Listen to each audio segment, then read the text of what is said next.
321.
Right.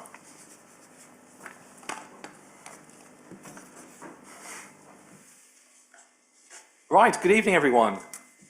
Welcome to the Town Hall in the City of Colchester for another session of the Scrutiny Panel. Welcome to members of the public for coming along, thank you. Folks at home watching now live and in the future, good to see you. Members, we've got a few substitutes here tonight, so good to mix it up.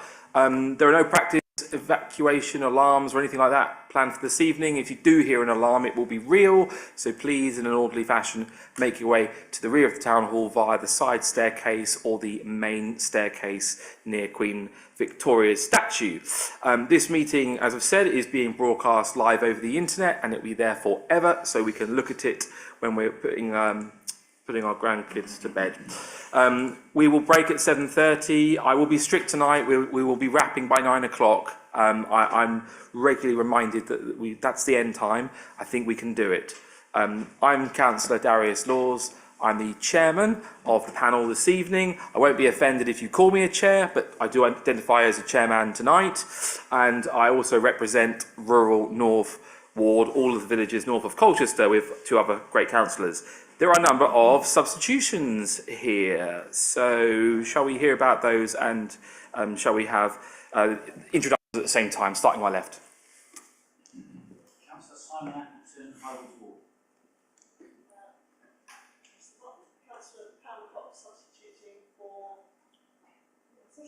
Jocelyn Law.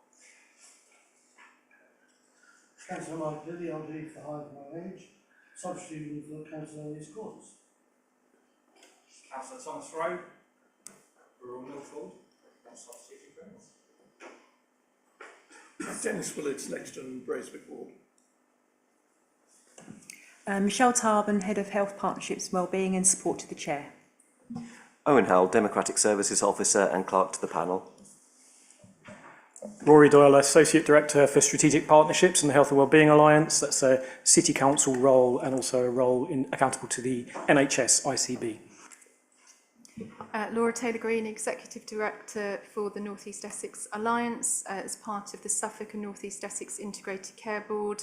I have joint accountability to the NHS and both Colchester City Council and Tendring District Council as well. Thank you. And it's worth me noting at this point, Laura, you do have a prior appointment at 7:15ish. So if there are any pertinent questions, panel, that you need for Laura, then jump in really early. Last but not least, our final guest, member. Councillor Vanessa Moffat, my name. Thanks, Vanessa. Great. Okie dokie. Item 3, urgent items. I'm not aware of any, Scott. I don't see any, that's good. Item 4, declarations of interest. I see none. Okay, fantastic. We move on to the minutes of the meeting held on the 28th of January 2025. Do I see consensus that they are an accurate reflection of the meeting and everyone's happy? I'm happy to formally propose them. Do I see a hand? I see Simon. Yep. Okay, Councillor Appleton seconded. Thank you. Item. A vote on it. Yep, of course. I will get this right one day. All those in favour of those minutes. Thank you very much, everyone. I'll slow down. Right, we've had the minutes approved. That's good. So item 6 is general have your say, and we have a notification that Mr. Nick Chilvers would like to speak to us.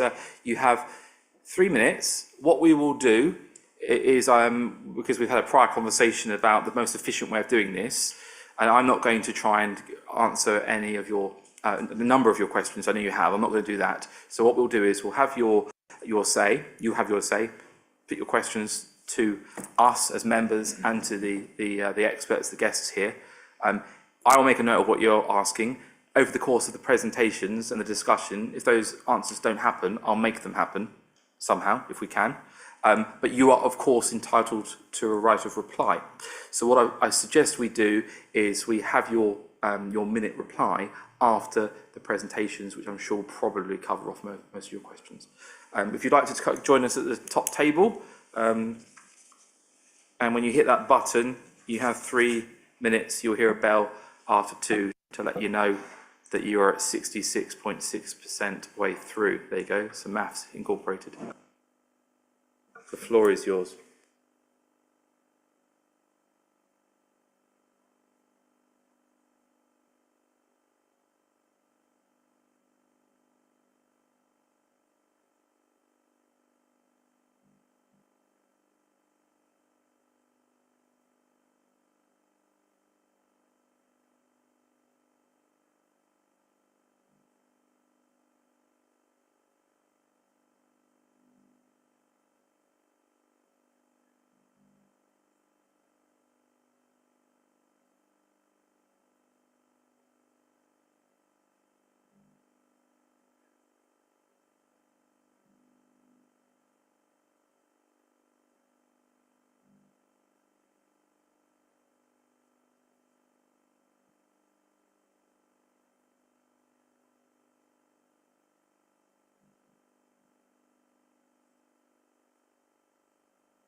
Great, thank you very much. And we will get some answers to your very pertinent questions shortly, I'm sure.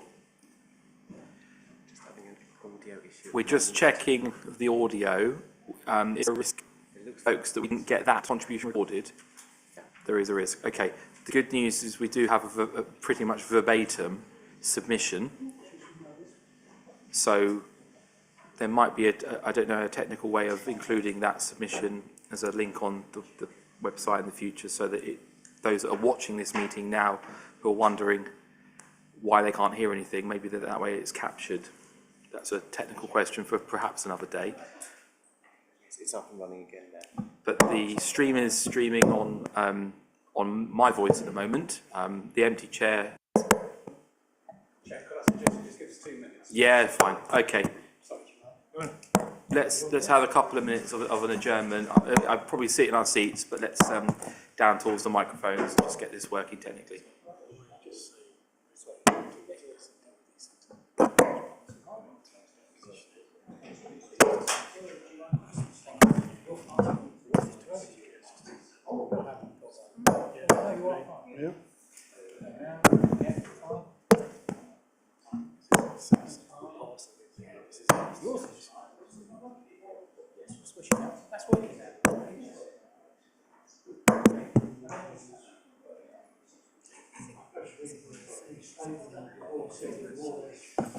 We're okay now, Chair, so you can resume.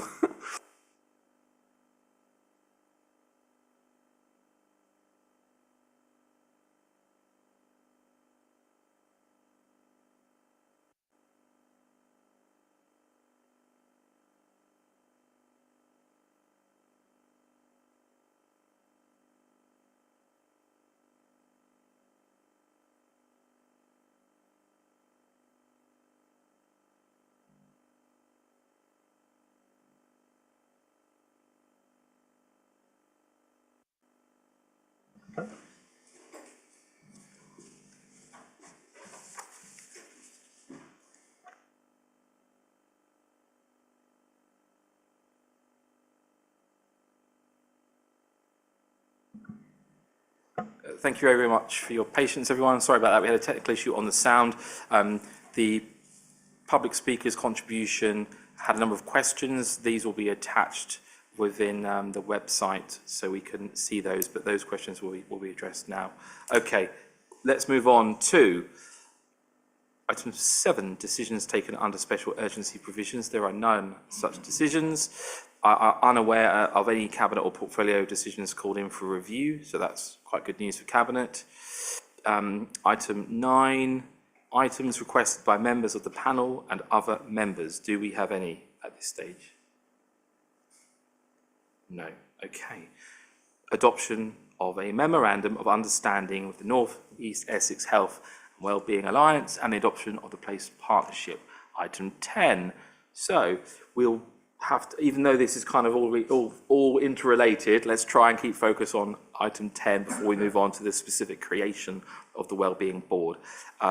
So let's have Rory and Laura presenting to us what you'd like to present. Chairman, can I ask for clarification, because these the memorandum and the additional report are intertwined to an extent that I find it very difficult to separate the two items.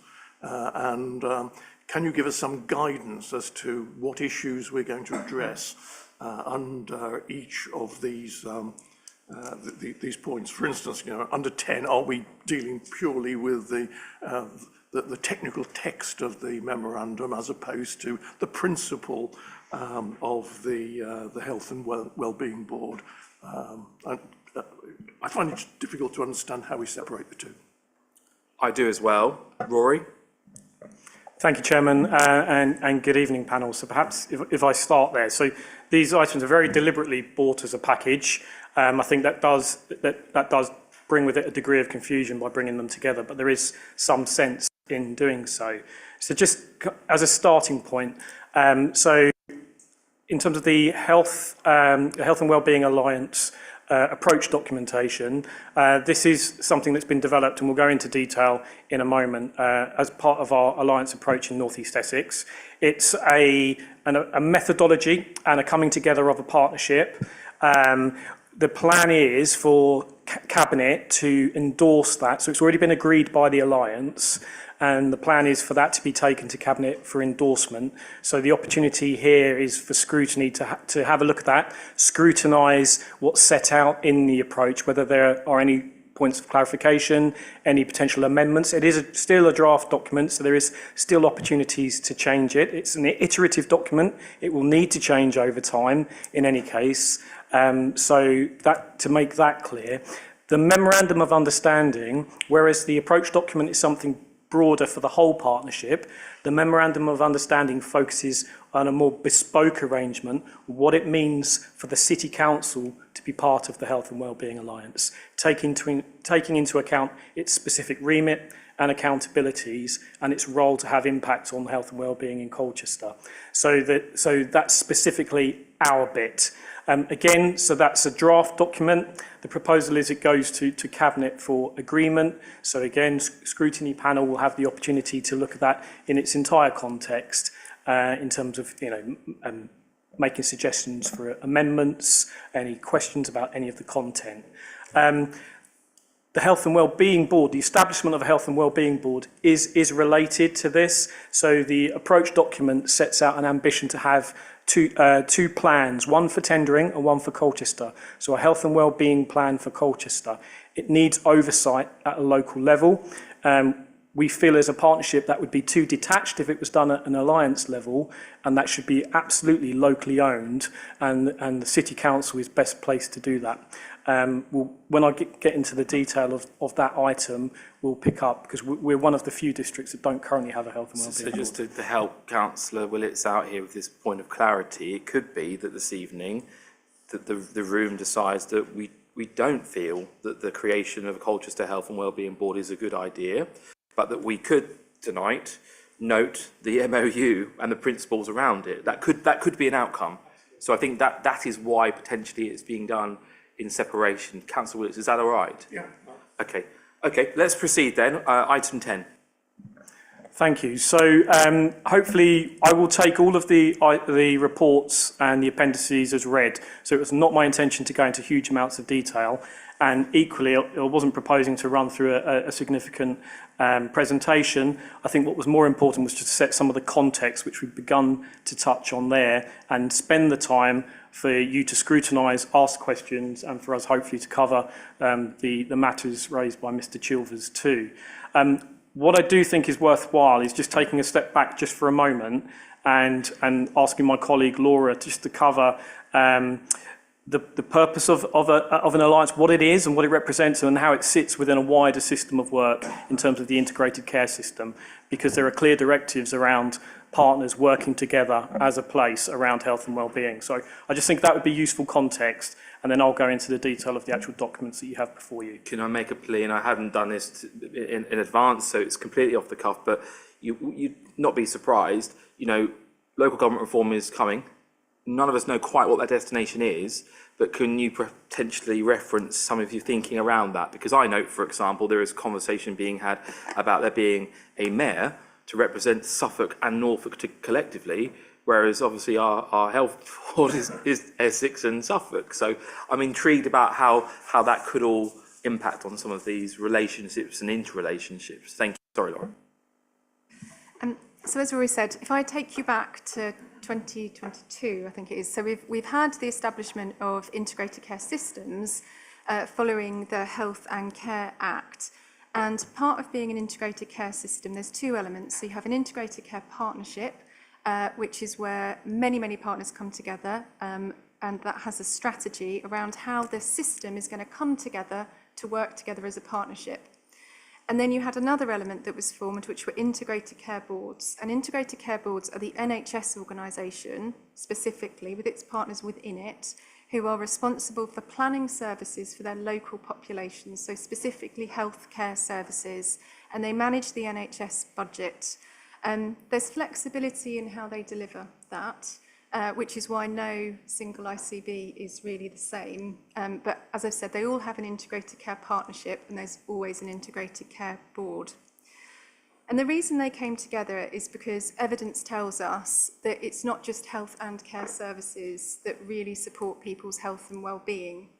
It's many elements that are within the responsibility of the councils. So as an example, housing, parks, green space, economic opportunities. So we know that educational attainment is really important, that income levels are really important.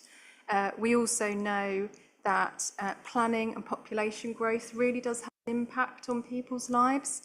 So one of the things that happened was that there was a duty for everyone to come together to collaborate, to make sure that we looked at the whole person, their whole life together, and really address every element of what supports people to have good health and well-being, really for the first time, I think, actually looking back on things.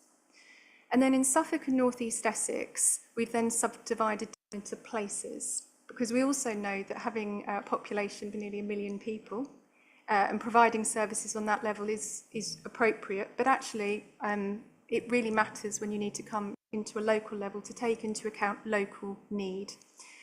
And so I'm responsible for the partnership that covers Colchester and Tendring. And I've been in post for about 2.5 years now, and I'm responsible for bringing together a wide variety of people and organisations that all have a responsibility around delivering health and care services.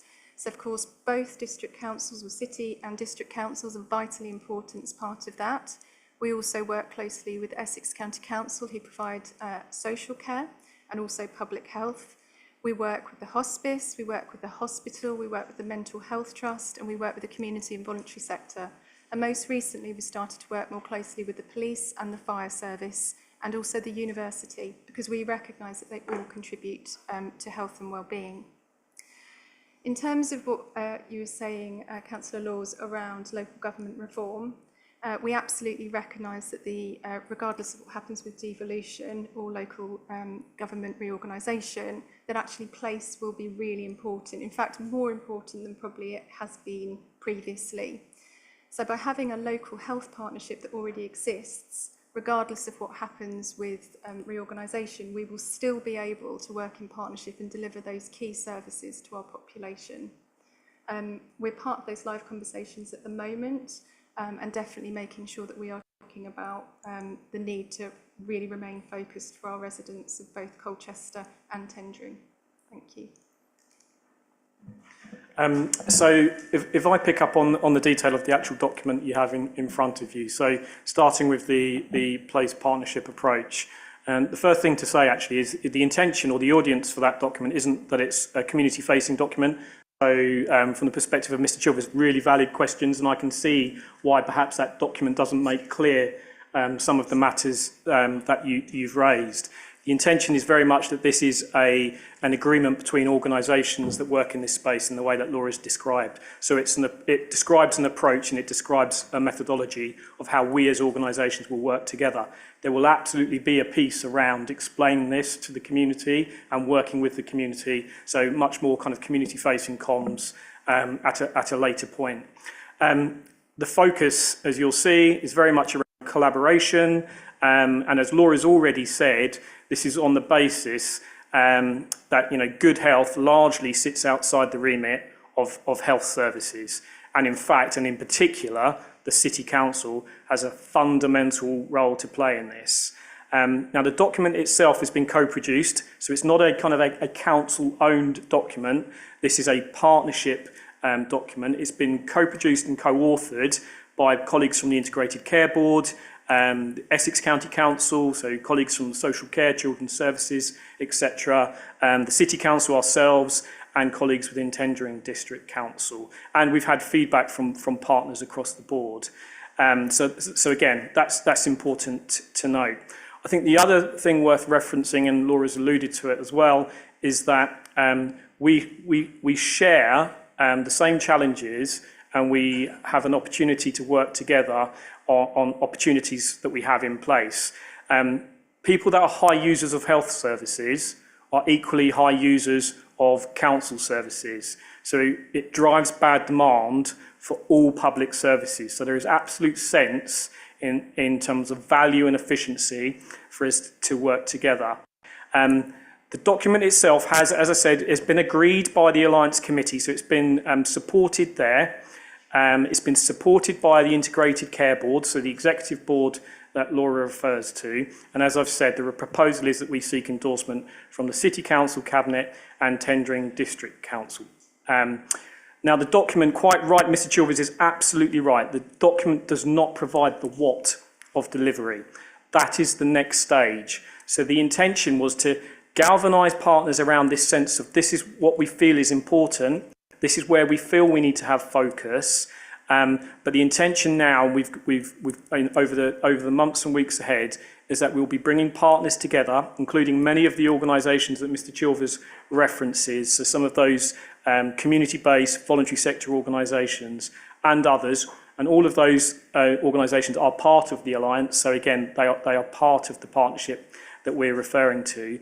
And so subject matter experts that know the community, have insight of what's happening out there, wider stakeholders, voices of community, and we bring them together to co-produce the detail of the actual plan. So what is it we're actually going to do to make a difference against some of these challenges? And it's really important that through that process we identify short-term, medium-term and long-term action. I think there's been a sense in the past, and we've tended to focus, we're being honest, we've been quite reactive and driven by kind of acute pressures and demand that's pitching up in all of our services. But I think hopefully what is reflected through the document is that we need to absolutely get underneath and address the root causes of poor health in Colchester and Tendring across North East Essex. And the drivers for that are vast and far and wide, and you cannot look at place prosperity or economic growth without also considering like a healthy population. So it is complex, and it's a big piece of work. What I would say is that we're not starting from scratch, and we're not ignoring what we're already doing.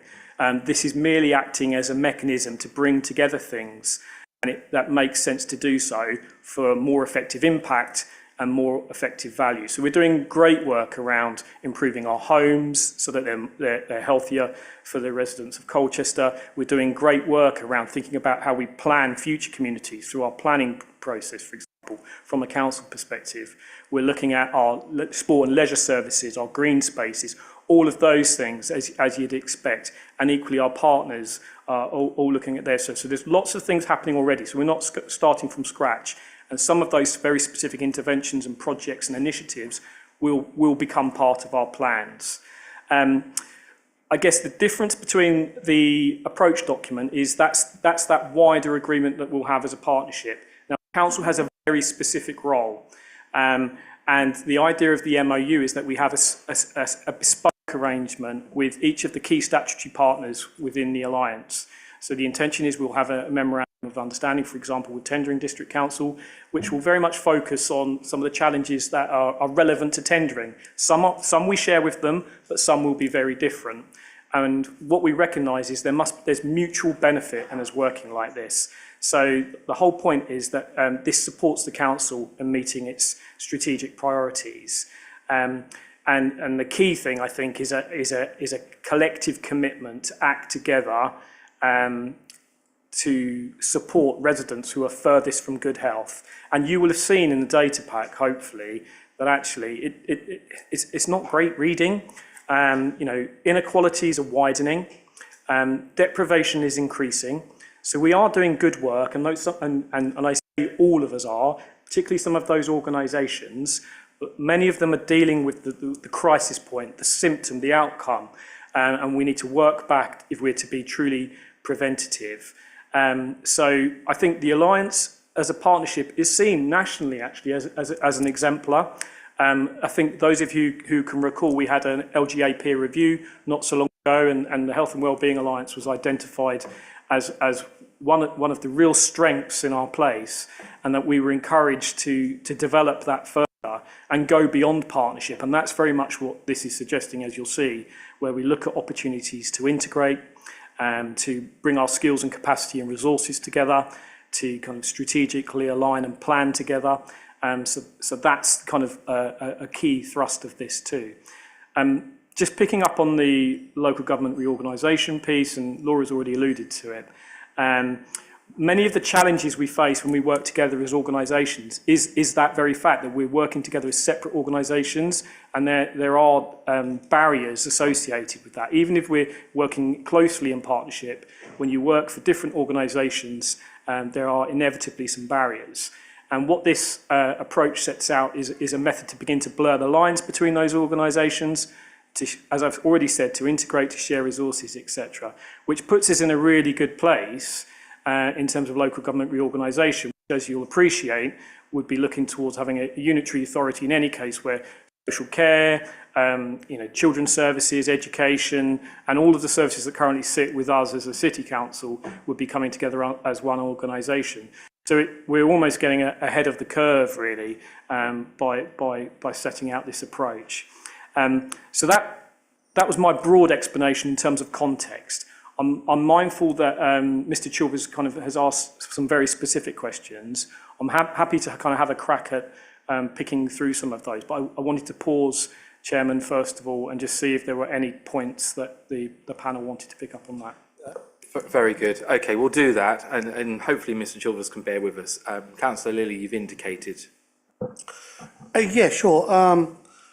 This actually takes me back to when I was a cabinet member, and Michelle will remember when I was in charge of health and wellbeing, and we had the one community, one Colchester board, and out of that we had, and it was just after COVID, and that we realised that there was loads of organisations out there that offered up services that we didn't have, and that we could work in conjunction with everybody out there, voluntary, private places, everything.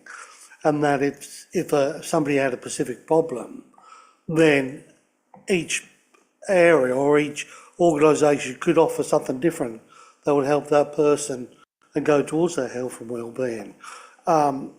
It was in place for some time, but it seems to have disappeared over the years. So this to me is an actual welcome proposal, really, that we set up a board like this, and that people who have health problems, and I actually got declare an interest, because it's mentioned in here.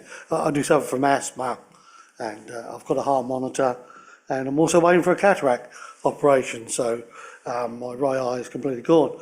Anyway, so I get offered for the Heart Foundation, and I'm cardiology, clubs that do walks, through the Castle Park. They meet up in town, voluntary ones, things you wouldn't hear about if you didn't suffer from a certain thing. So this is a good thing that we're going to set up a board of health and wellbeing, and it will help everybody, and there'll be somebody somewhere who could possibly offer help to that person that's not available on the NHS.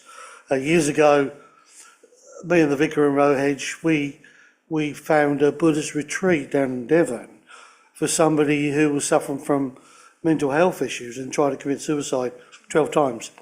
And we sent him on that. Actually, the vicar paid for himself and sent him on this retreat, and it helped him to no end. But that wasn't available for the mental health services. They weren't very good. So, to me, this is a bit of a no-brainer, really, because we're setting up a health and wellbeing board. It's going to link and organise all those other boards and organisations around and offer health and wellbeing that the NHS can't do, and sometimes free of charge. So, yeah, I think it's a great idea, but how similar is this to the One Colchester setup we had? Happy to answer that question directly. So the One Colchester Strategic Partnership served the purpose of actually, it was similar to a health and wellbeing board. Certainly it had oversight of health and wellbeing as part of its agenda, but it wasn't its sole focus. And I think one of the reflections when we perhaps look at the Health and Wellbeing Board element specifically is that there's a sense that we need laser focus on health and wellbeing, bearing in mind the compelling case for doing so. So that, I think that's the key difference. Okay, Councillor Rowe. Thank you very much, Chair. I think some of these questions, after sort of reading the document, were sort of touched upon during the presentation. But I don't know, I suppose I'd like them to be sort of expanded on. So the first question I've got, I suppose three, I suppose it sort of breaks down to. So how will this agreement translate into concrete actions for improving health outcomes in the city? What KPIs, as we end up dealing with those on a regular basis, will actually be used for this, and how will we devise those? And if any, what additional resources will be required from a council perspective for us to commit to this under the agreement? So I think they're just the three starter questions. Thank you. So I think the approach document references an approach, outcomes-based accountability. And I think when the intention through the workshops that we're proposing is to get into the detail of that, what are we actually going to do? We're going to work across the wider determinants of health. And so Mr. Chilvers has already picked up on the fact that there are these groups that have these functions. So if I were to give an example, so concrete actions. So one of the wider determinants of health is around socioeconomics. It's about the built environment. So if we were to then, we're going to have a workshop and we're going to bring partners together who work in that space around socioeconomics and the built environment. We will look at the kind of things that we can collectively do that will have an impact to improve health. So economic inactivity and poor health are directly related. So the health of the population, what they earn, the skills that they've developed, their opportunity through their education and their opportunity to seek employment and have a job is fundamentally related to their health outcomes. So what interventions can we put in place as a council and as partners to make sure that every child has a really great start in life, that everyone has an opportunity for a good education, access to skills, opportunities to seek employment, support when they're out of work. So those were kind of examples that people might not necessarily think of as direct health interventions, but they're within the gift of our partnership broadly. And so there'll be the specific actions. Now, in terms of KPIs, we need to think about, okay, so... Sorry, just on that point, are there not already organisations that look into some of those? I mean, for example, sort of making sure children have a good start in life, right? I mean, like that's sort of a government objective, effectively, isn't it? And I know sort of you'd be sure start and things like that and everything else. So do we still have those type of things? I mean, is that sort of what we're looking at? How do we manage that versus... I mean, what's the difference? Because I don't see, if those things already exist, what are we adding through this point here? So I think there's something around the coordination and the visibility. So I think that one of the things that we find is that there are, and it goes to Councillor Lilly's point actually, that there are pockets of amazing work happening, but we're yet to fully understand how when you bring all of it together, we don't have a great picture of everything that's happening. So we can't identify necessarily where the gaps are because the data is telling us, and we know nationally, it's been, there's been articles in the media this week about life expectancy and things like that. We're not sure what additional things we should be doing, or even if what we're currently doing is necessarily the right thing for the right population groups. So by almost having a bit of a coordination function, which is really what the Place Partnership is about, is bringing all of those people together for the first time, really, I think, to be able to have those conversations and to set some of those KPIs. Because I think the other thing that we tend to do is Colchester City will have KPIs, the NHS will have KPIs, but we don't have shared ones. And actually, I think there's something now about having that shared, this is what we're going to do together, this is what we're going to aim to do, and actually holding each other to account for some of the delivery, because I think that's the other thing that we don't necessarily do when we work in silos. It's difficult to hold different organisations to account. So that's why we think this approach is really needed, and it also very much aligns to the government's vision for the 10-year plan for neighbourhood health for integrated neighbourhoods, for all of those things, for moving from treatment into prevention. And I think it gives us a really good platform to be able to kind of really understand now where we're all going, to be able to support health and wellbeing in a much more coordinated way than we've done previously. Can I pick up on the resources point, because I think that came out as well, and I know it was in Mr. Chilver's questions too. So I think as much as, if I can emphasise, this is about making best use of existing resources as much as possible. So it's not about creating a case for an additional investment. That may come when we build an evidence base in terms of shifting our focus from resource aligned currently to something else, where we've got a compelling evidence case to say actually it would be better place focused here. But it's about aligning. There is considerable, even at times of financial strain, there is massive resource across the system as a whole. But as Laura says, at the moment it's not coordinated in quite the way it could be. So this is about us kind of putting our collective shoulder behind the things that we're really focused on in terms of our resources and our capacity. And on that, I'm imagining that there is a conversation being had about multi-year funding, isn't there? I mean, you know, we know in this authority how beneficial it was when we decided to give our arts partners a surety that they wouldn't have to come with a begging bowl every year, but actually would set out over a 4-year term.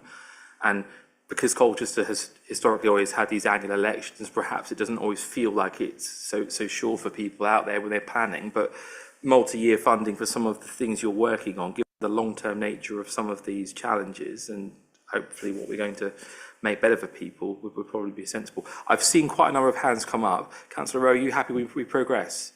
Can I just ask one additional question just on that point? So I think I get everything that you're saying, but then I suppose in essence, we're saying that we have too many silos, but this does feel like we're creating another silo on top of that, but maybe I'm wrong from that perspective, but that's what it feels like. Additionally, are we then taking the lessons that we've learned from other areas where we've created this, and how is that going to feed into Colchester? Because obviously, I suppose I would have sort of looked at it and said, well, this is the sort of things we've done in other areas. These are the things we're likely to do in Colchester. This is sort of I didn't necessarily see any of that in the documentation, and I just wonder if there's additional things that we can say, well, these are the things that we've benefited in other areas, so this is what we think is likely to happen in Colchester, but we need to go away and we need to do this research, and then we'll come back and tell you what our actual KPIs are, or whatever we decide to measure it upon. Learnings elsewhere seems like a really good thing to pick up on. I just want to read the words of the MOU at the end here, because I think it will probably help some of us in framing where the spirit of this is, which is, in fact, that word is used. This MOU is written in the spirit of partnership committed to strengthening, deepening and expanding collaboration, and in striving to add value as more than the sum of our parts. So that kind of does encapsulate. Councillor Rowe's quite right to ask, well, that's what you say, but where's the meat? But that's the spirit of it. But do you want to tackle the second point there specifically? Yeah, so just as an example, if we will have failed if this feels like another silo on top, and I think as the Chairman has already said, the ambition is absolutely to do the opposite.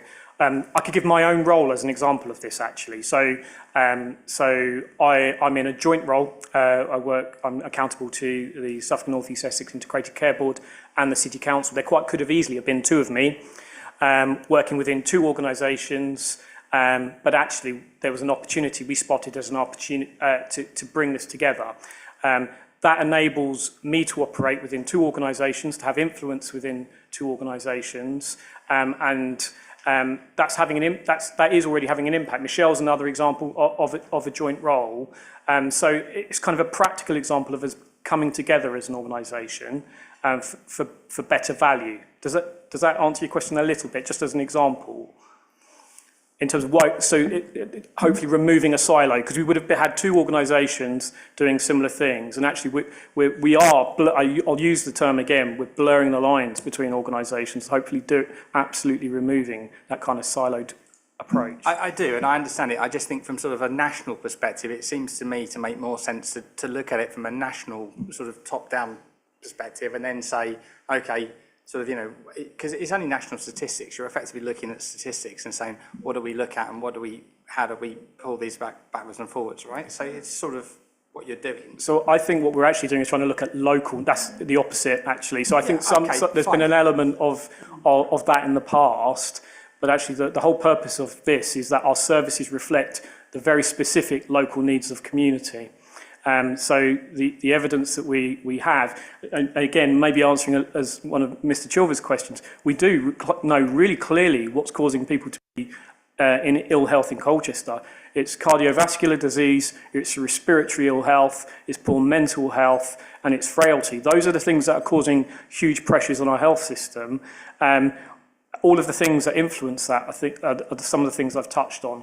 The ability to have a good education, employment, etc., etc. Councillor Rowe, can we make progress? No, I understand, I understand that, but I just think that you're looking at it from a statistical perspective. So what I'm saying is, I understand that you're looking at local statistics, but it's still part of the national picture, and ultimately those things that you've identified there will be part of, won't be only local to Colchester, they'll also be elsewhere. So I'm sort of looking at it and saying, okay, fine, we've got the board for Colchester, tendering whoever, but when you're looking at it from a high level perspective, do you really need it from that local level to look at just statistics?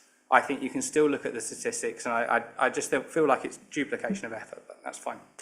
Let's progress. Points noted and heard. I saw Councillor Appleton, Councillor Moffat, and then we'll keep going.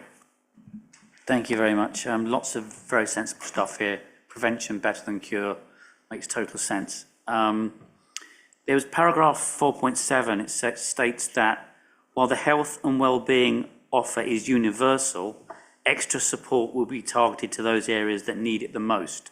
And again, that seems sensible as well, given that it can impact other services and so on and so forth. But how will that be achieved in a way that ensures that Colchester residents don't receive less support than they currently do, given the differences with other areas, if you take my point? Thank you. I think it's a great question, and I think it's one that we've often talked about ourselves. There will be no removal of anything. Everybody will still have a universal offer. But what we do know is that some of our communities, whether they're geographic or whether they're communities of shared interest or demographic, do need more support. And I think that's completely, that is not just in the data, but it's in the intelligence and the feedback we get from communities. And so I think there isn't any more resource, but I do think, as Rory's point was well made, is that there is a lot of resource. So what we really need to be doing is coordinating that in a different way and bringing it together to focus on those communities. But the offer will still remain for everybody, but we will just be concentrating more on those places and people that need them most. If I may, Chairman, sorry. One of the things that resonates most for me and is referenced in the approach document is that there's I think it's nearly a 15-year gap in healthy life expectancy between Wivenhoe and Greenstead. So Wivenhoe being our area with the best healthy life expectancy, Greenstead being the worst. And they're 3 miles apart.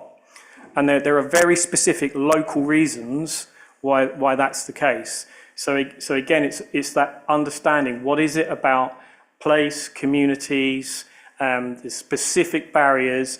But then equally, let's be positive. Let's think about the opportunities that are arising in Colchester.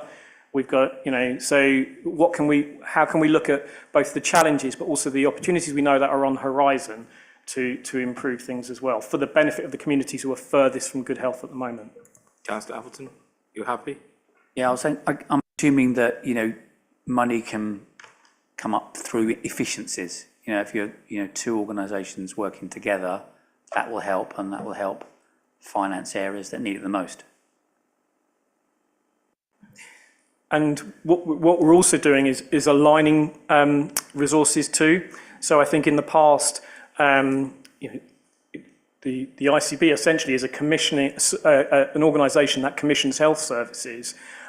What we're able to do now is look at the resources of other partners and bring those together to have maximised impact and focus on specific areas. So I think we're being far smarter in the way that we utilise scarce resource as well. Councillor Moffat. Thank you, Chairman. I agree with colleagues. I think this is a great data-led approach, and I think touching upon Councillor Rowe's question there, with regard to learning from other authorities, you mentioned that other authorities have already got a health and wellbeing board. Have you got any learning from those authorities that you're taking into account? So we're pretty good as a learning organisation. We always try and look at what others are doing, because actually we think then we can move faster, because we can take their learning and apply it locally. I think, and I know it will come up in the Health and Wellbeing Board discussion, so Health and Wellbeing Board for Colchester won't be a statutory board. There is only a single statutory Health and Wellbeing Board, and that sits at Essex. But I think that in terms of learning, and I'll give you some examples of other things we're doing. So we've been looking at our integrated neighbourhood team or neighbourhood health team that we need to be really now focusing on delivering. And as an example, we've been looking at what North West London's done. It's a really good example. We've also looked further afield at what places like Leeds have been doing. Manchester's another good example. In fact, they've had a memorandum of understanding for a number of years. But then equally, we do look locally too, so we don't go as far afield. So there's many East of England groups. So we try and learn from our East of England peers because there's so many similarities.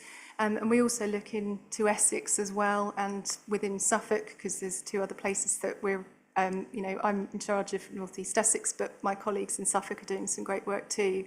So we're constantly trying to learn, but the one thing we are finding is that any learning we take, we then have to apply it to local, the local approach, the local population, and importantly, the local assets we have. And I think that's something we're committed to doing. Equally, we're committed to measuring that learning. So we really want to make sure that not only are we using the evidence and being data-driven, as you've said, we also want to be generating new evidence so that we can support others to learn from what we're doing. We think that's really, really important. And also, that supports understanding whether we are making a difference, to Councillor Rowe's point, also understanding whether the interventions we're making are providing value for money as well. So we're trying to incorporate that into this entire approach. Thank you. Councillor Cox. Thank you very much for your presentations on this, very helpful. I mean, I think I don't have a huge amount to say other than that I'm very supportive of this MOU. I think the council absolutely should go down this path. We're an outlier. We don't have this agreement, whereas others do. It helps us to prepare for devolution and the development and continuation and strengthening of the essential joined-up services that are going to be key to that. The health inequalities in our part of the world are stark. The report is pretty damning about Colchester's position relative, and Colchester and Tendring's position relative to many parts of the rest of Essex. Even within Colchester, the disparities that Rory's pointed out between even Wivenhoe and Greenstead, 3 miles apart, even within my own ward, from the Lexden end to the Newtown end, life expectancy changes within 1.5 miles or 2 miles. So we have to get a grip of this, and we have to do something more on this. And I think this is exactly the way to do it, because the determinants of ill health are broad. To address Mr. Chilvers's point, I think you mentioned specific organisations that are already working on this and working at the ground level. I mean, they will still continue to do that, but they will do that within a framework that's got some rocket fuel underneath it. I mean, there's a meeting going on just over the corridor around maternal health inequalities. They are very stark, even within Colchester. There's a group of people who are very close to that on the ground talking about that in the corridor opposite. But if they were left alone to do that, without the support of this wider network, they wouldn't get very far. So it's a combination of that local knowledge and the structures and then the resource from central government and more locally that will help to improve health determinants. So I hope we can pass this part of the agenda, move on to the health board bit, and perhaps wrap up fairly soon. Right. That was almost a recommendation, wasn't it?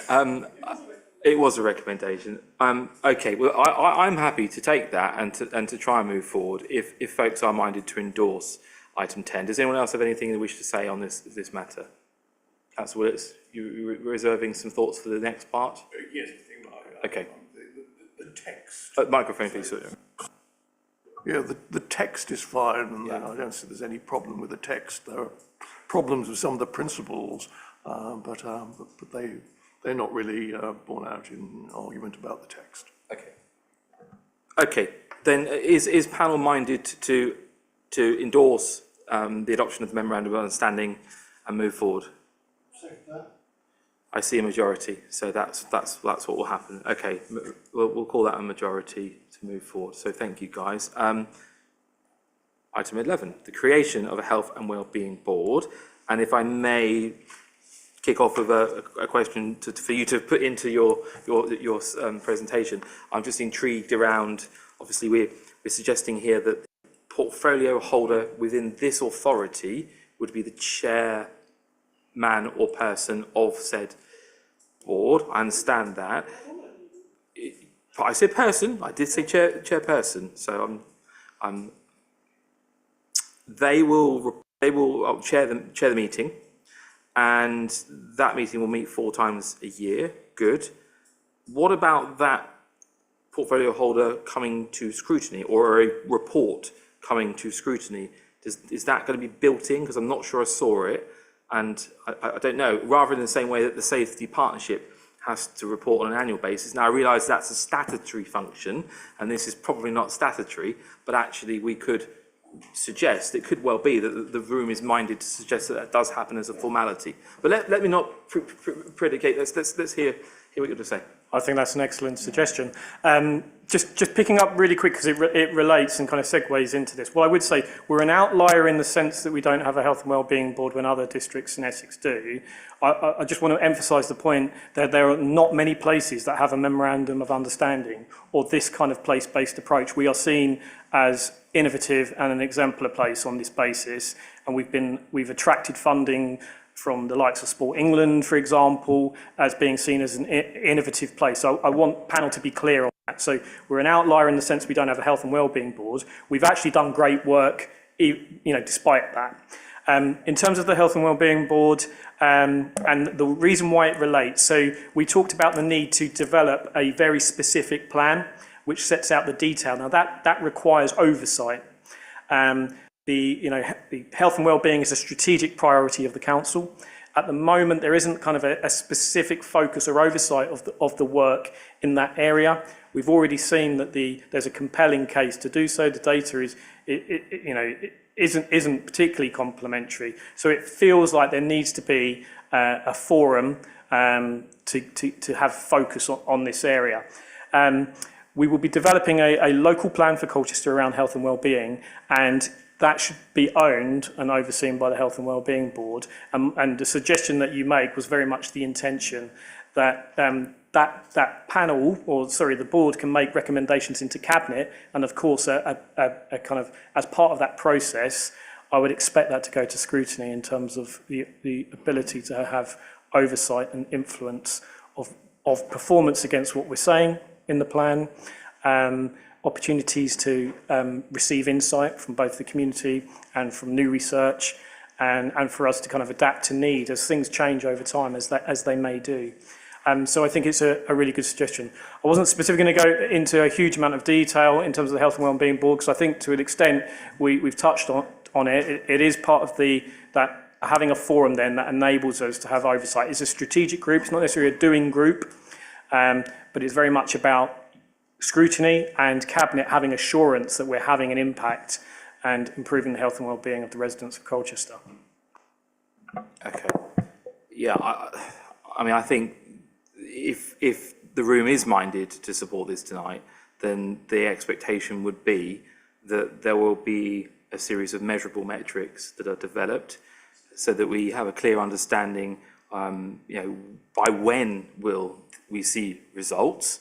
How will we see results? So, that's the resourcing that goes into it and who does it. But I see, do I see Councillor Lilly? I have Councillor Lilly. Less of the observations, more of the questions, if that's all right. Yes, this question. I see that you don't intend to merge with the Community Safety Board of Colchester. But I felt that really, because they pick up all those people who are sleeping rough in our streets. Some could be beggars, people with problems, addiction, mental health care, and then they're referred on to the various bodies. So, but other boards are linking up with the community safety, their areas and tendering, but you don't plan to do that in Colchester. Why is that? So you're absolutely right. The two need to work really closely together. So the police are already a member of the Alliance. Community safety is a key part of health. I think the advice of the monitoring officer actually was that it makes sense to have a focus around the Health and Wellbeing Board separately. Scrutiny obviously already has an opportunity through Crime and Disorder Panel. There's a report that feeds in. We will make sure that there is crossover, but the view was that it would. Yeah, Michelle, I know you've had very specific. Michelle might be better placed to. Let's hear from I'm going to Michelle. pass this one across to you, if that's all right. Thank you, Rory. We did lots of research into the different models, and as already been said, we are the only council in district of Essex that don't actually have one of these at the moment as stands. But when you actually go around and talk to people, there's a real mixture. Some are combined, some are separate. Obviously, the CSP is a statutory function, which we're saying the health and wellbeing part isn't. When I've talked to lots of authorities, what the learning is because that's a statutory function, it tends to take over the agenda, and health and wellbeing then is kind of at the end of the agenda and doesn't get as much focus as perhaps needs to be. So what we thought we'd do is if we keep the community safety element as is because it's working. I work very closely with Andrew Tyrrell, who heads up that anyway, and I will absolutely guarantee you that this will dovetail together. But if we keep them separate, and they have their separate focus and they have the correct amount of kind of airtime so we can focus on the different areas. But you're absolutely right, they completely and utterly connect, and we will make sure that actually works as efficient as it can do.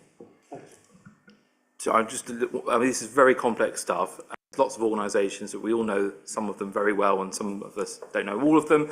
But is this board going to have decision-making powers and resource behind it, or is it more of an advisory glue, if you like?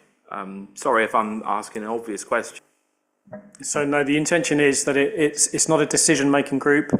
It will make recommendations potentially into cabinet. It can also make recommendations into Alliance Committee too. So it's got that flexibility to work in the system space. Yeah. All right. Councillor Cox, and then I will have Councillor Willits, please. Thank you very much. I fully support the creation of the board, and there's one mention of devolution in the document, but and I wouldn't expect there to be more mentioned because we don't know quite what's coming next. But what we do know is that those health needs will remain, and the structures that we have in place to meet those health needs need to be strengthened. So for that reason, I think more than perhaps anything else, I think in the current climate, I think it's really important that we have structures in place that are already working across those areas, and whatever succeeds this grouping will be able to work within that framework. Councillor Willits, you have a number of questions I can see there. Not all, any Chairman. I think it's most of what we want to know has already been said. There was, right at the beginning of this presentation, there was a statement that the whole of this particular coordination project was based on the evidence of need. And I'm surprised that we don't have a précis of what the evidence of need is. I think we all know that there is a need for better health, and there needs to be coordination, there needs to be someone doing the practical things to ensure that disparities in health and life expectancy are reduced. Now, I think we all feel that, but as a scrutiny panel, I think we would probably have expected that there would have been some evidence associated with this, rather than just a sort of a bland recommendation that that's what exists. The whole point of scrutiny is to see the evidence and ensure that every decision is based on good principles. And for instance, the issue of deprivation. I mean, we know from the statistics that there are areas of acute multiple deprivation within our district or city. We know that there are even worse areas just over the border in tendering. But again, there's no evidence being presented to the scrutiny panel about how deprivation is changing, whether it is increasing. And I mean, there's a popular sense that deprivation is on the increase, and that has been stated by in the presentation this evening. But we don't see any firm statistics for Colchester overall. And I would have expected to have seen that to be evidenced as part of the support for going into a project which inevitably will add significant resources to this area for it to work well. If it is to work well, if it is to properly coordinate, there will need to be far more resources than the two people sitting at the table at the moment. And at a time when local government is particularly stretched and we're having great difficulty actually providing the people-facing services, our frontline services that we should be providing as a municipal authority, there will need to be justification that resources are being used for coordination. We may accept that it's a good cause, but we need to know the extent to which that good cause is being serviced. And I accept in the paper that there is a very limited level of staff being placed in this area, but we know from sort of a practical sense that with some of these coordination boards, when we actually take a peep through the window and see what's happening, there are a multiplicity of our officers who've decided that this is such a good project, they want to be in on the safety partnership, or they want to be in on the various boards. So I just wonder, second point, how you will be measuring the amount of staff time going into these activities, because at the moment, unlike sort of the legal firm I used to work for, we don't have to account for every 10 minutes of time against a specific project, so that it can be sort of charged on, or at least understood how it is being used. And there will be lots of other people who will wish to be involving themselves in these projects. And there should be a degree of accountability as to exactly what is going in. There should also be accurate measurements of what is coming out, the extent to which the input from our people, although they may cease to work in silos, we still need to know the effectiveness that they are having in the overall objectives of the board that is being set up. And this is a really difficult area. I had several discussions with the Chief Executive about how you measure the effectiveness of a matrix style partnership, and she's not been able to come up with advice on how it should be done. And one wonders whether the panel should be asking that question formally to the Chief Executive, how the monitoring of effectiveness will be carried out in this area. But just coming back to the early point, will there be, is it possible to give evidence to the panel on how deprivation is moving within the area overall, as opposed to just in one or two areas?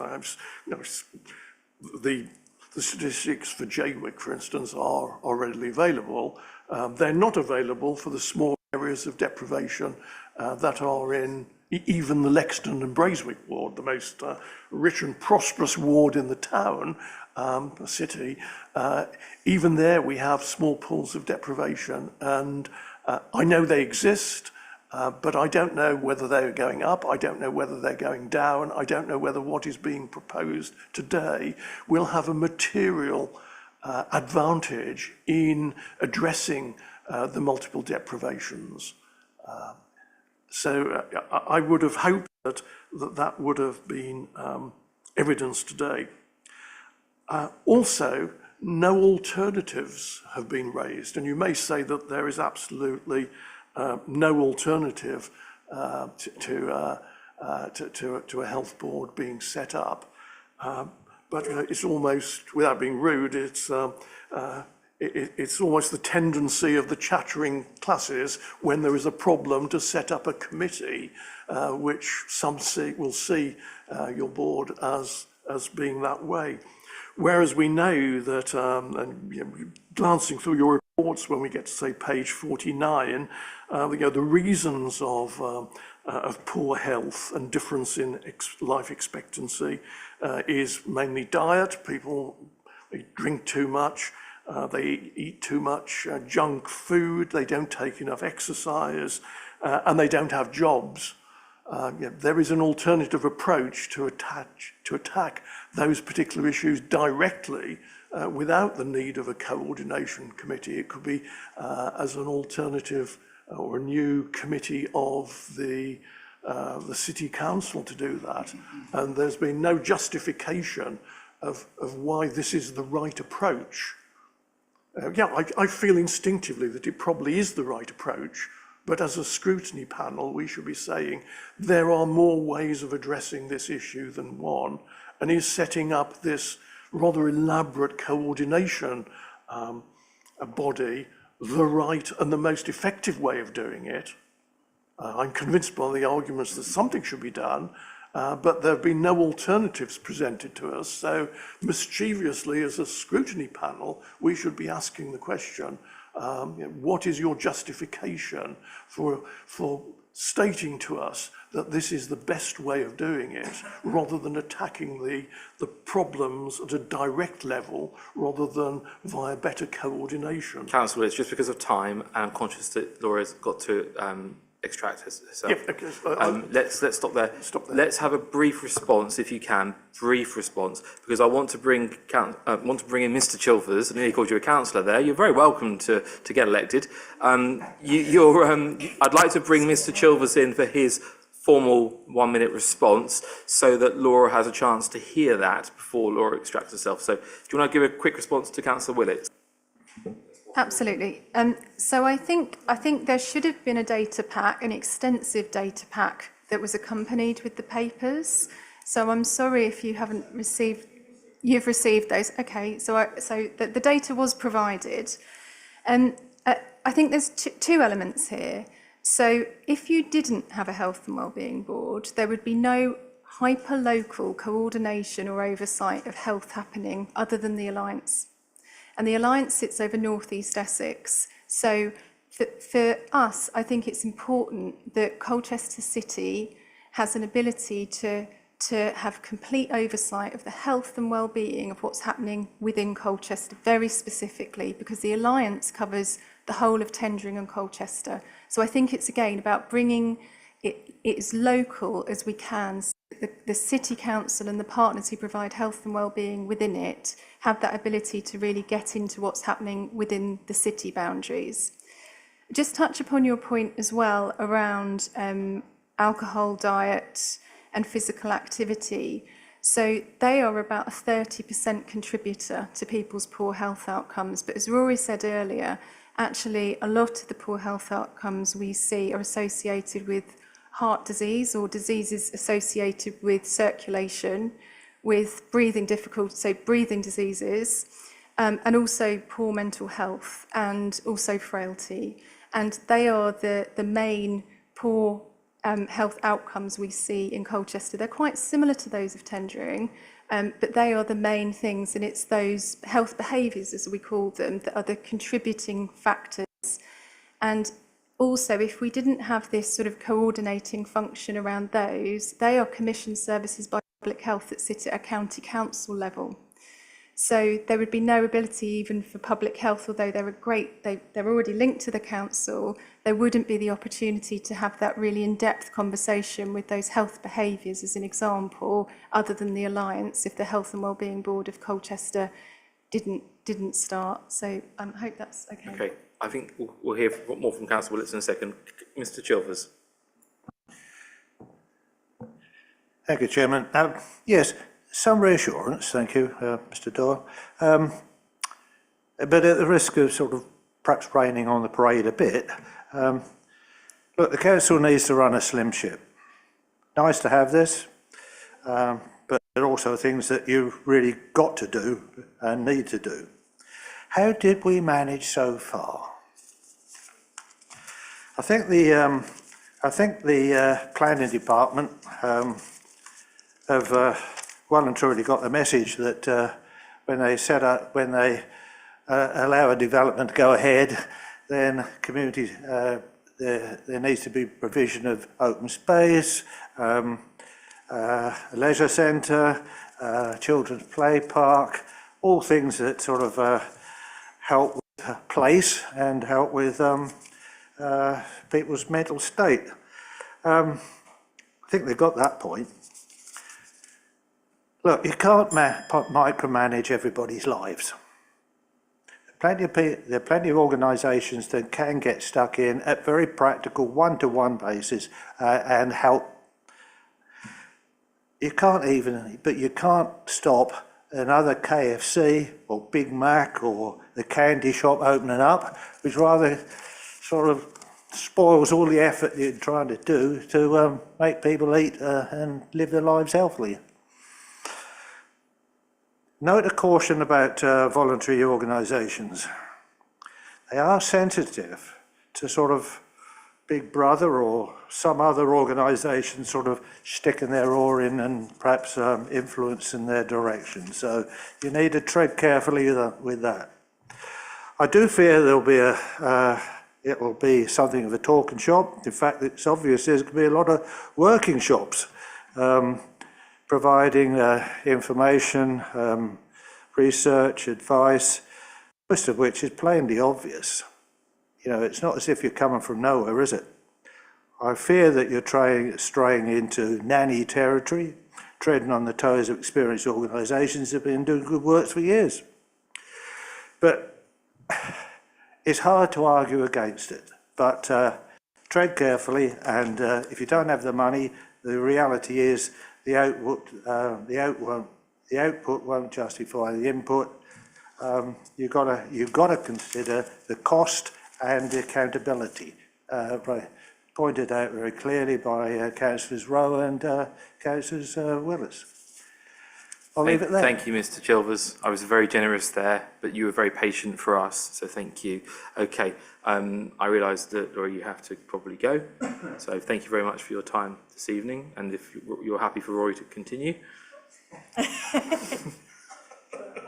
Could I point of order? Sure. How much longer do we need to continue? Because I haven't actually heard anything that's saying we shouldn't do this. And while Laura's here, it'd be quite nice if we could pass it while she was here. But there may be other things, but I haven't heard. Okay, fine. Councillor Cox, I haven't heard anything. Well, that may be so, but I know that Councillor Willis has got some more questioning, so let's not get ahead of ourselves. Chairman, we must remember we're not a decision committee here. We don't decide, that's for Cabinet. We purely ask questions to find out whether what is being proposed has a sound basis, is in the interests of our residents and is the interests of the taxpayer. I'd be most upset if we closed it down at this point. We're not closing it down at this point, just because one member is of the view that it's a good thing. I believe that it's a good thing, but as a scrutiny panel, we want to tease out why it is a good thing and make 100% certain that the evidence points to this particular solution at a time when other solutions exist but are not being presented this evening. Thank you. Okay. Rory, you've heard some further comments from Mr. Chilvers. You probably would like to offer some response to some of that, if you would like to do that now, and then I'll come back to Councillor Willits, who has further questioning. So I think I just need to probably touch on cost again, because I think it's coming up as a theme as, is this the right thing for the council to do? We have pressure on our budgets. We need to have focus on our kind of core work, is kind of the... maybe what I'm interpreting, Mr. Chilvers, from what you've said, and quite rightly, we need to be careful what we spend our time and effort on. I think the key thing for me and hopefully it comes across both in the evidence and the documentation, is that we're increasingly seeing people present not only to ourselves but to health services at crisis point, which is extremely costly. So if we don't look to address health and take preventative measures to health, we will increasingly see people present both to all manner of public services at a latter point where it's extremely costly, it's just poor for the individual involved. So for me, there's a sense of we can't afford not to take this approach, because otherwise we'll never truly get to the root causes. And I guess the thing that's also important is that all of it is preventable. All of it is preventable. So there's kind of a sense of justice about this too. So we have people experiencing really poor health outcomes that are clearly really difficult for them as individuals and families, that are driving demand on services that are under pressure, that unless we take a different approach to it, it's only going to get worse. So we have to take that upstream preventative approach, would be my view. Councillor Willis. Okay, Chairman. I still want to hear why it is better to do it this way rather than use the council resources to persuade people not to smoke, not to drink, not to consume fast food, to get more exercise and to get a job. I mean, the alternative to what you're suggesting is sort of a direct action into the community rather than coordinating what's already there. And at a time of scarce resources, we probably can't do both. I think we do a bit of persuading people to live a healthy life, take exercise, go out and get a job. But can you justify why setting up a coordination committee is going to have more positive results than direct action? Now, I'm not saying that you don't have, what you're proposing won't have positive results, but it's a case of, at a time of limited resources, which action, which use of officers' time is going to produce the best outcome for our communities. And that is the area that I haven't really grasped. I can see that coordination has a very useful purpose, but I can also see that using the same amount of time and effort into direct delivery to try and get over the 5 impediments which is shortening people's lives could also have advantage. And it's this analysis which I haven't managed to tease out of the papers that convinces me that coordination committees are better than direct action. So this isn't instead of direct action. So maybe that perhaps that hasn't come across in what we presented so far. As you say, Councillor Witts, we have a number of interventions and projects that we operate as a council, both as an organisation on our own, but equally with our partners. So direct action is happening and will continue to happen. I think some of the questions that you've asked are the pertinent, what's lacking is that forum to have those questions. And I think that is what the Health and Wellbeing Board would enable us to do. So are the direct things we're doing having an impact? So that group would receive information and hopefully be provided with assurance that council resources are having an impact in the way that they would want it to do. And if not, let's think about something different then. So I think coordination is important, but alongside the direct action. So I think what you've described is absolutely the intention of what a board would do. Does that make sense? Yeah, there is another model which you could propose and which you've not addressed in your papers, and that is that this board takes on a more of an executive role rather than an advisory role. You've pitched it as being an advisory group which will give information to Cabinet. I mean, if one was really serious about these issues, one could propose, and you may well advise that it's not wise, but I'll sort of suggest it all the same, that this board should actually have a controlling degree. We've mentioned the problem with fast food outlets in the high street. At the moment, the planning committee cannot turn down applications for more and more fast food. They will probably argue that it's outside the planning remit, and I think there are lots of arguments to be said there. But perhaps as part of our local plan, someone such as this sort of board should have authority to tell the local plan committee and tell the development control committee that it is injurious to the health of the people of this city for certain developments to take place, for certain commodities to be available, such as excessive fast food. And it may be that this board might well take a view on another example, how frequently the bins should be collected. If there isn't a proposal on the table at the moment to collect them monthly, but some lunatic councils are considering collecting their black bags monthly, and the health board may well wish to give an instruction to the service department that it would be injurious to the health of people, although it may well save cash. But nevertheless, the overriding issue would be the health of people. And so some of our basic services should be done in a different way, with this particular activity having a much firmer grasp and being integrated into the decision-making of environmental control, environmental health, planning, and so on.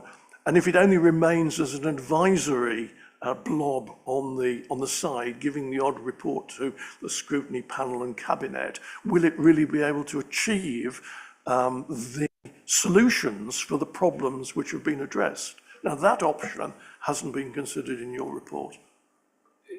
If I may, Rory, so I'm sensing, though, that there's a degree of a leap of faith in this. There's a degree of leap of faith. And actually, I'm not saying that's a good or bad thing, but I think we just all need to be eyes open to that, and it can go in a particular direction, but we're not quite sure yet because the forum isn't there. But anyway, you do please respond to Councillor Willis. So I'll try and pick up on some of those points. So there's been quite a lot of talk this evening about looking at other places and best practice elsewhere. So in the main, the local health and wellbeing boards aren't decision-making forums in the way described. We've got the statutory board that sits at Essex level.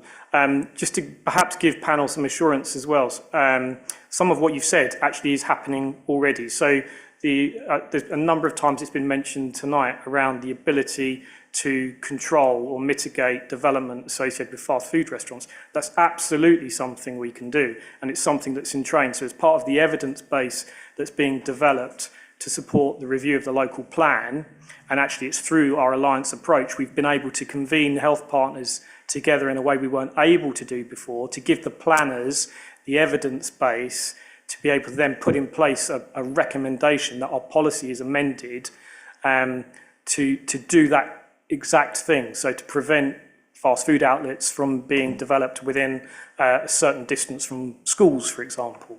So that work is already happening, and it's happening without this forum existing as it does already. Of course, panel can make that recommendation. If it's the view of the panel that it needs to sit as a decision-making forum and as an executive function, it can make that.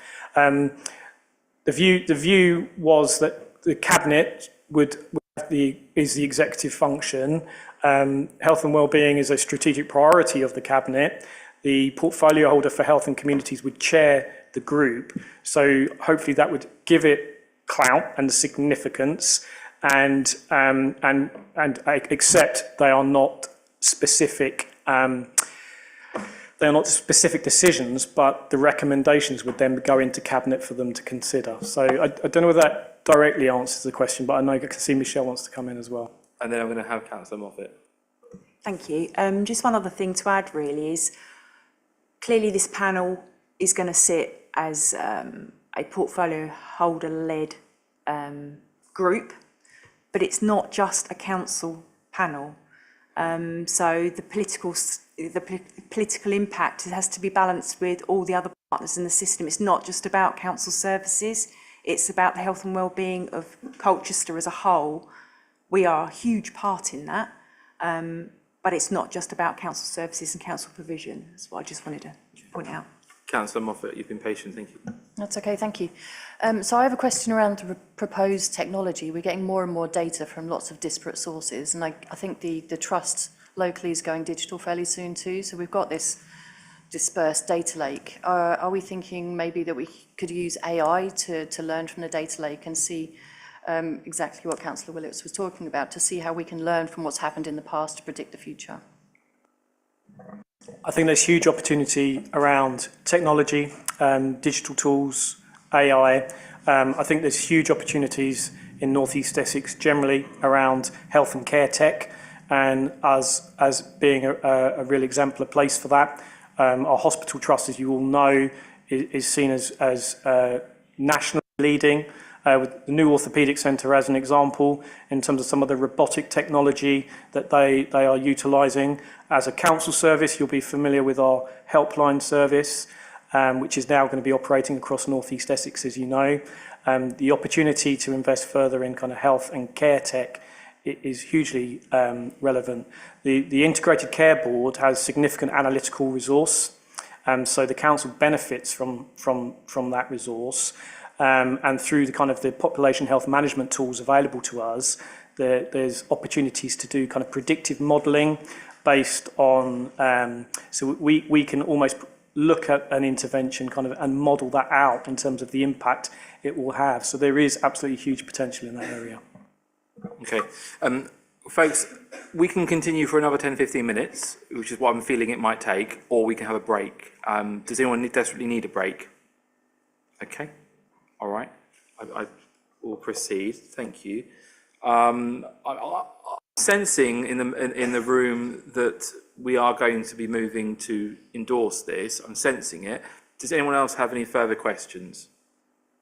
Councillor Rowe, go for it. Thank you, Chair. So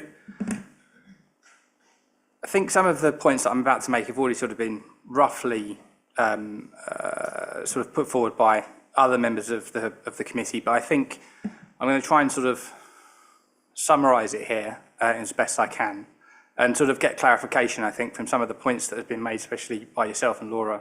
So there's been some points around resources, and as far as I'm aware, we don't have any resources, as in the board doesn't have any resources at the moment. It's purely, and it doesn't have decision-making powers. It simply makes recommendations. Am I correct in that point? Okay, right. And then I think that, so to your point earlier, should we be recommending then that the Cabinet puts resources into this initiative so that it's financially viable in the long term, ensuring that health initiatives are sort of financially sustainable beyond the short-term goals? Because from my perspective, if you're going to do something, you need to put money behind it. So we sort of need to put our money where our mouth is. So if we're going to resource it, if we're going to do it, we should resource it properly. And if we're just going to make recommendations, well, I'm less interested in the recommendations. I'm more interested in what is it going to cost us to do something, and what are the outcomes going to be, and how are we going to measure those deliverables? So that's where I am. So I feel like if we're going to do it and we're going to recommend it to Cabinet, I personally think we should put money into it, and we should say, well, this is what we're going to put into it, and this is what we expect out of it. So that would be my recommendation, and where I think I would be most comfortable supporting it. I think, I mean, that does build on Councillor Willett's point about officer time, and obviously in the corporate lawyer world, you're billing by 10 minutes. And we know in local authority it's a bit different, but that's not to say that the public expect to understand that there is a cost to everything. So, Councillor Cox. Could I propose a form of words that might capture that, which might be the recommendation that Scrutiny recommends that Cabinet consider the resourcing implications and explores resourcing possibility? Councillor Willetts? Yeah, I'm happy to go. I support, I hope I'm not giving too much negative vibes. I actually support it. What I think is lacking is the justification. And if you support something, it's perhaps strange to say, but yet we still want to see the justification. And it's the justification for this rather than alternative models for use of these resources, which I think should have been presented to the panel, and I sort of go along with the recommendation. But if we could have a briefing note on what alternatives there are and why further coordination is the most cost-effective way to use resources to bring about the services we want. Also, yeah, there is data provided. It doesn't actually address the matter of how it's changing. Deprivation is small, we're told, but it's increasing. By how much in each of the wards, I think would be an interesting feature, which I would certainly like to see. I don't know whether other members also want to see that particular data, but I'd love to see it for Lexton and Braeswick, and I'm not quite sure where we get it from, because I mean that is perhaps the central plank for doing all of this work. That deprivation is not going to look after itself without intervention, and unless there are resources, coordination of those resources and metrics to measure how effective it's working, we're never going to move forward. Councillor Moffat. I'm just wondering, building on that point, are there authorities where some of these changes have been made and it's actually saved those authorities money? So all in all, they've actually saved overall. So that would be a justification, I think. Okay. Councillor Cox has made a set of words to support this. If I can build on that, the point that I made really early on around ensuring that we get the portfolio holder to report to scrutiny on an annual basis of the work, that would seem reasonable. And then, I mean, I don't think we need to make a note of this formally because it's getting ahead of ourselves, but the sense in the room is that we're all very excited to see the metrics. And as Councillor Willetts has just said, you know, we represent individual wards that are in many cases diverse in their own right, but seeing breakdown of data and seeing that over time so that we can assess whether or not this is actually working is what we all look forward to. But I think we've got something here. So let's say it was a formal recommendation from Councillor Cox. Does someone second it? Councillor Lilly got there first. So all those in support of this approach tonight? Okay. Thank you very much, everyone. I think we're there. Right, Mr. Clark, I've lost my train of thought after all that excitement. But that is conclusion of item 11. Please turn over, it says on my piece of paper, but I've lost the piece of paper to turn to. So it's probably the work programme, isn't it? And the work programme, thank you. Okay. So, Owen, when are we next convening and what will that meeting be about? That is a very good question, Mr. Chairman. Technically, the next meeting of the panel will be constituted as the Crime and Disorder Committee, and that will be on 11th of March to go through the partners' reports on their work in that theatre. We do have the prospect of an additional Scrutiny Panel meeting to deal with the Northern Gateway matter, which isn't prepared yet. It isn't ready for the panel to look at yet, but we're looking at sometime in the first 2 weeks of April for that, and I'll contact you and members once we've got a date that we can get that in the diary for, thankfully, no pre-election period this year. That's it. We've got additional time this year to do even more work in scrutiny, so it's exciting. And just for the benefit of members of the public in the room, I see the leader, good to see you, and folks at home, we are also in this forum expecting to see a report around our relationship with the third sector and specifically Community 360, but I understand we're waiting for another report before we can have a CCC report on that.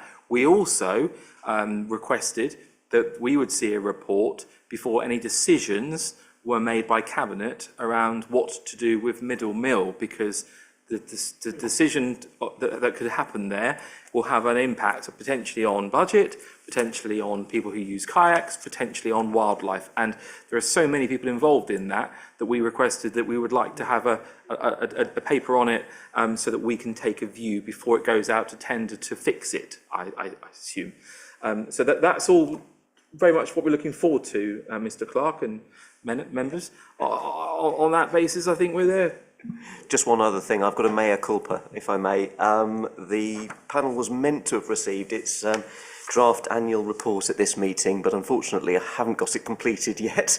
So hopefully that should be ready, well, it will be ready for the April meeting when we have that. So we'll add that to the agenda with panel's permission. And also there was one extra thing. Looking forward to the next municipal year, Mr. Chairman, there was, when we had our chairman's briefing, was it the idea that the panel might wish to have, do you want to? No, you go on. You've just triggered me. I remember the conversation, but I've forgotten the detail. It was Councillor Willits. Oh, I've forgotten the details, yeah. Go on. The clerk will explain. I hope so. I hope I've got this memory right, but to have updates on local government restructuring as we go through the year, if I'm correct in my thinking, when that's to come in. Well, thank you very much, substitutes, for coming this evening. And have a safe journey home, everyone. Thank you, Rory. Thank you, members of the public. Leader, you're here. Just before we wrap it completely, is there anything you wish to say? I am being very generous this evening, and this is the earliest scrutiny meeting that has concluded. This is the earliest we've ever concluded. But thank you very much. Good night. It's earliest for about 2 hours.